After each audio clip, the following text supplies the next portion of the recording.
मीठी मीठी बातिया में बड़ा फुसला वाला हो, करे के जोगासन सैया रात भर सिखावाला हो।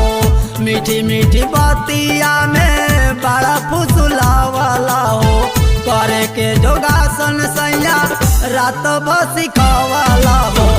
उठे देह में दर्द पोरे पोर हो जाए, दराजा भोर हो गई। चिड़ै चारू ओर मचावे लगली शोर हो जाए, दराजा भोर हो गई।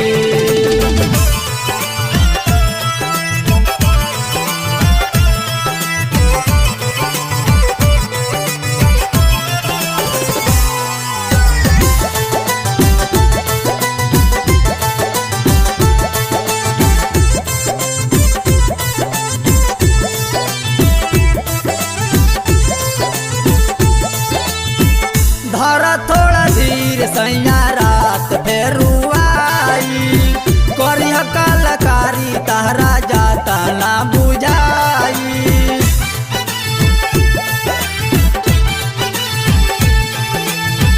धर थोड़ा धीर सैया रात फेरू आई, करिह कलकारी तहरा जाता ना बुझाई।